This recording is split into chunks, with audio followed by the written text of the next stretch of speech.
Good morning, everyone. In celebration of Thanksgiving, I'm going to read you the story of the Pilgrims. It's by Catherine Ross, illustrated by Catherine Kroll. As you can see, I'm dressed in traditional pilgrim... Wait, you know what? Maybe I'm not. Did you ever think that we got it wrong? Carolyn and Catherine do not have this pilgrim lady wearing black and white like I was taught. Do you think I heard it wrong? Could be. Sometimes I was daydreaming during class, as you probably do too. This guy is wearing black and white, and pilgrims did indeed wear black and white when they were dressed up for a special occasion. And I guess surviving a harsh, cold New England winter with only skins and the stuff you brought on a teeny tiny ship, you might have cause to be thankful. Why don't we go on a little journey ourselves? Did you know a pilgrim is someone who goes on a long journey that has a moral or religious purpose? Ours will just be some historical accuracy. And I can tell you what I found out about pilgrims. First of all, they only wore the black and white on dress-up days. So I don't have to wear this itchy collar. Thank goodness. I might leave this head covering on because, as you can see in the picture, the lady did have that on. And if I'm going to be cooking up a Thanksgiving feast, I might want to keep my hair back. Let's go. On this page, it says, once upon a time, in the land of England, there lived a small group of people called Pilgrims. The Pilgrims were unhappy because the King of England would not let them worship God in their own way. This is mostly true. Although, actually, they had been living in the Dutch Netherlands and Holland for over a decade, which is 10 years. They'd already left England because they were not able to practice their religion and live their lives the way they wanted to. That is true. But they were worried because in Holland, or the Dutch Netherlands, they were afraid their children were being corrupted. Holland was very religiously tolerant, so they didn't have a problem there. They could worship the way they wanted to, but it was just different. They thought they were losing their customs and their culture, and they wanted to raise their children in the religious practices that they had. Okay, that's cool. So they decided to sail to the Americas. This is where the things get interesting about things that you or I may have been taught. So the Pilgrims packed up their belongings and said a tearful goodbye to their homes and their friends and the world they knew. On a mild day in autumn, they set sail for a new world called America, which was across the wide ocean. Other families came along. Together, they hoped to find freedom and a better life. So this happened in November. Well, I gotta find my marker. So their ship was called the Mayflower. That's a compound word, by the way. The Mayflower. They set sail with 102 people. I believe it said 22 of them were children. The voyage took 66 days. There's some numbers for you math people. All right. So I'm dressed in more of a traditional outfit. The ladies would have worn a shirt and probably a vest or a jacket that went over it. And I've packed for our journey my cape. Now we know that the Pilgrims, as we know them, actually wore more colorful clothes, red, purple, and yellow if you were wealthy. So I'm pretending I was wealthy. Plus, red is my favorite color. And I've got my warm cape on because it gets cold out there on the water. And I would just get to pack my favorite belongings. There wasn't a lot of room on the ship. And I have to pack some meat like jerky that would last, and some hard bread also that would last so it wouldn't mold. Yeah, I may have scurvy by the end of this. All right, let's go get on the boat. More than 100 people squeezed into a small wooden sailing ship called the Mayflower. 22 of the Pilgrims were children. For their journey, they brought with them only the simplest foods, things like hard cheese, bread, dried beans, salted meat. Ugh, I'm already tired of it. But the ship was made out of wood, and they would have been in a cramped space because, like it said, there were 102 passengers, and they were all on this wooden ship for 66 days. Men, women, and children cramped into a small space. There wouldn't have been a lot of light, and you're on the ocean, so you're rocking constantly. And as you can imagine, that might make you feel a little seasick. So here are some foods that they might have eaten on their trip. Hardtack was kind of the same as crackers. So think about bread that's dried out, sort of like those crackers right there. They might have also had oats. You could heat water over the fire and stir in those oats. Cheese. Their cheese would have been hard. Think about when your cheese sits in the fridge too long. And dried salted meats, which is jerky. I personally don't like jerky, so already this is sounding rough. One of my friends asked me what scurvy was, so here's scurvy. Probably they might have started out with a few oranges, and they could have started out with some apples or some other fruit, but you can see what happens to apples and fruit once it sits for a while. They dry out. So a long ocean voyage with lots of salt and bread and cheese, and eventually your body might not be as strong as it normally is. So that's why they had lemons, and they would squirt a little lemon juice to keep away that scurvy. Now, they couldn't go to the sink like we do or the fridge and get some nice filtered water. So also men, women, and children drank, yeah, that's right, beer. I don't recommend it. The lemon water, however, we still drink today. It's very cleansing. Try some, and then we'll go cook on the open fire. Day after day, the Pilgrims saw nothing but the endless ocean and sky. Now and then, the huge, slippery body of a whale would break the surface of the water. On and on they sailed, through calm days and stormy ones, until, after 66 days at sea, they heard the words they had been dreaming of for so long. Land ho! Finally, they made it to land. They were so excited. They were so thankful to have made the journey. And some people did not survive the journey. They did lose a few of the Puritans on the actual trip over there.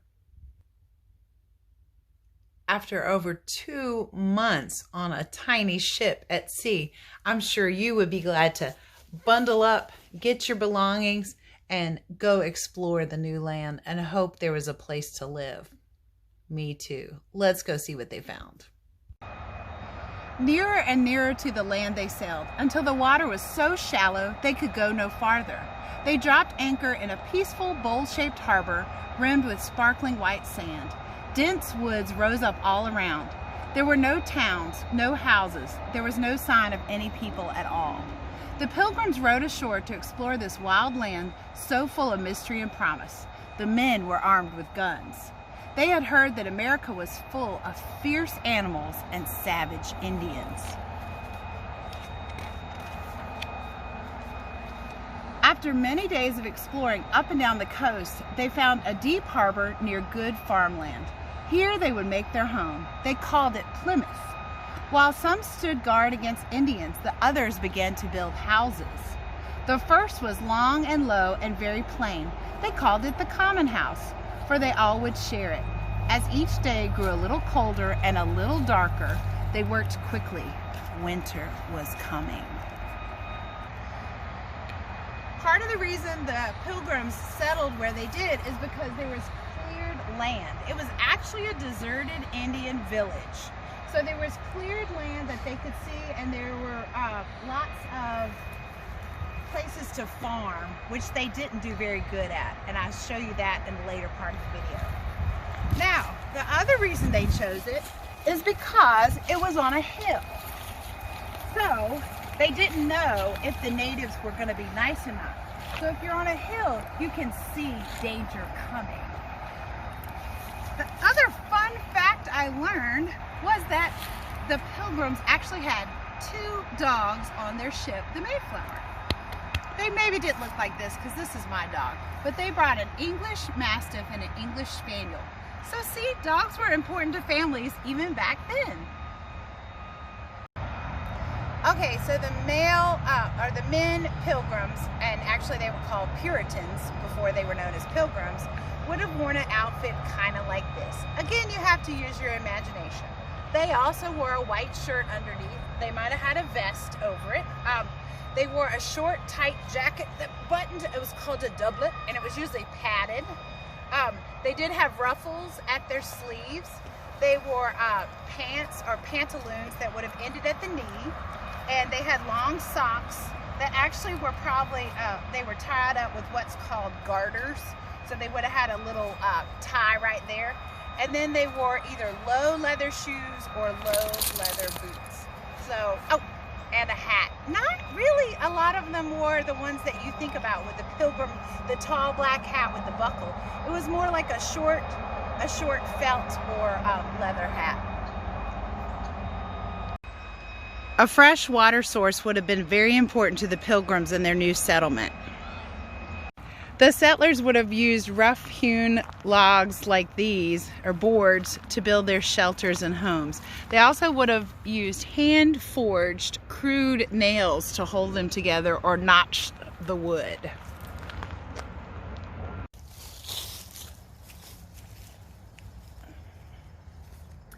By the time spring came, there were only 50 Pilgrims alive, and they were mostly children.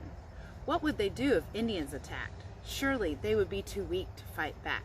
Then one day an Indian did come.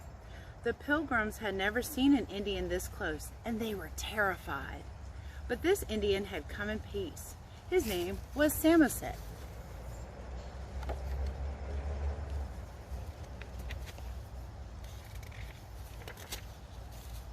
A few days later, more Indians marched to their village, 60 of them led by a warrior chief. The Pilgrims and the Indians made a treaty promising not only to do each other no harm, but also to help each other. An Indian named Squanto turned out to be a special friend. He taught the Pilgrims many things: where to find the best fish and how to stamp eels out of the mud at low tide, how to find their way safely through the dark forest, and where to find nuts and berries and wild herbs.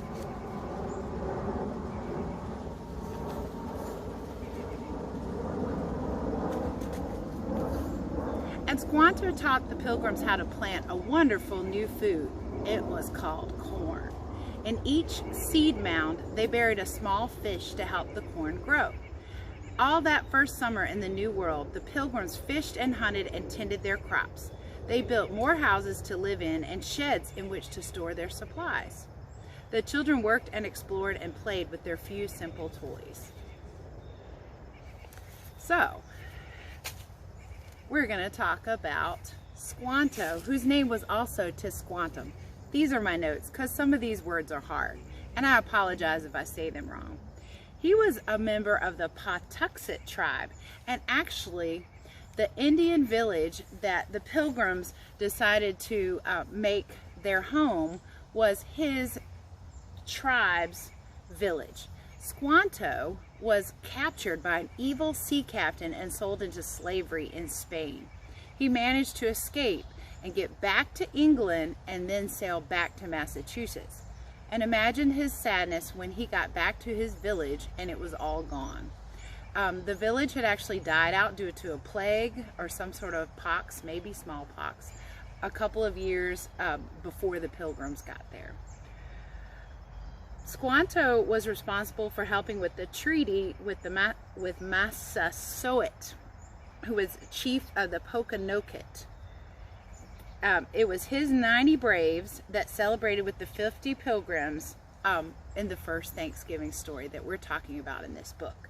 They were the Wampanoag Indians in Massachusetts area today. All right, let's talk about some things that the Native Americans would have helped the Pilgrims with. Squanto. Thankfully, because he knew some English, he could communicate with the Pilgrims, and he was already a Christian, so he was able to relate to them as well. The Native Americans would have brought deer to the first Thanksgiving, venison. It actually doesn't taste like chicken. If you make it right, it tastes just like beef. You might not know the difference. We already talked about pumpkins. The Native Americans grew what's called the Three Sisters, and that was squash, beans, sorry I only had them in a can, and corn. The corn grew up on the stalk. It has a long, skinny, tall stalk. The beans would grow up the corn stalk, and the squash would, squash has big leaves that look like a hand, and so it shades the area underneath, helping it keep moisture in. So those were called the Three Sisters. So they might have had those at the first Thanksgiving. It also talked about wild herbs. These are some onions that they could have grown, and some green herbs to flavor their food. The Native Americans also might have shown them how to hunt rabbits, and they could have brought rabbits or other wild birds to the first Thanksgiving. The Native Americans, like Squanto, also taught the Pilgrims how to tap maple trees for syrup. Yummy. And the Pilgrims and settlers surprised the Native Americans because they would put sweeteners like sugar or maple syrup on their puffed corn, which might be the origination of a lot of cereals that we think about today that are made from puffed corn. Now let's talk about what the Native Americans would have worn. The men and women went around shirtless for most of the time. We don't do that anymore. But imagine running around most of the year in basically your bathing suit and a leather skirt. When it got a little colder, they would make a leather mantle, which is kind of like a little cape, which is what I have. They would have had beaded necklaces or shell necklaces. They might have had some silver from trading with other settlers in the area or travelers. They also, I'm going to get up close so you can see this, the turtle, since the turtle was important to them, so they might have had carved turtles in their jewelry, which is kind of cool, sort of making little beads. The Pilgrims would not have survived, and in fact they had a really hard time. They had been on that ship, the Mayflower, for 66 days. And then there was stored dried corn in the village where they originally settled. However, they didn't have a lot of fresh fruits or vegetables. They probably didn't have any except what they gathered right when they got there. So they landed in autumn of 1620, and they had to build shelter. They had to gather like nuts and berries, anything they could find from the land. They didn't have time to grow because suddenly it got cold. They had also been on a ship for a long time. Remember the food I showed you, with no fruits and vegetables on that either. So some of them, their bodies were weakened from eating a less than nutrient rich diet, which is why they were very appreciative of Squanto and the Native Americans showing them how to farm in the new land.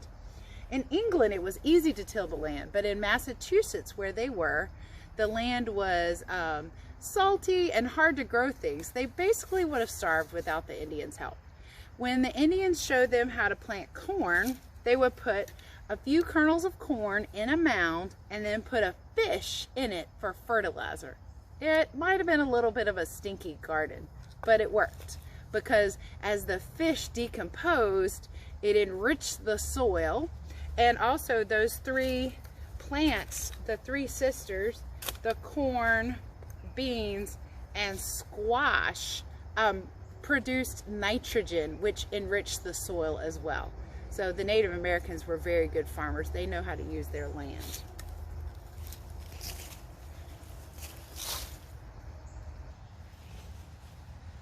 When it got really cold, the Native Americans would wear deer skins.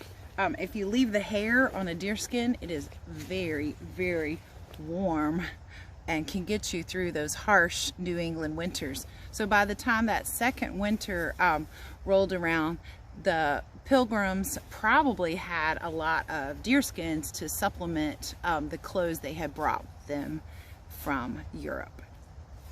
Ooh, it's so snuggly. The Pilgrims and Indians had much to be thankful for. The Pilgrims were happy to have survived the journey, that first harsh winter. They were happy to meet friendly natives and to learn how to farm in the New World. The Native Americans were happy to meet peaceful settlers who made good neighbors, who were willing to trade, not greedy, and were hard workers. They both had a lot to be thankful for. In this day and age, we do still hunt and fish for food. You normally don't have venison or fish at Thanksgiving, but you could try it if you were willing to recreate that first Thanksgiving. When autumn came, the Pilgrims rejoiced over their harvest. Bright ears of corn, fat pumpkins, peas, beans, delicious squash, and green herbs. They felt so happy about their good fortune that they wanted to celebrate. They knew they could never have survived without the Indians, so the Pilgrims invited the Indians to join them in a feast. 90 Indians came. For 3 days and nights, the Pilgrims and Indians ate and drank and danced and played games together. To remember that time so long ago, a time of brave Pilgrims and life-saving Indians, we continue to celebrate this feast. Look at that. Pumpkins. Might have been wild turkey. Definitely lots of fish. The Native Americans had brought deer to the celebration.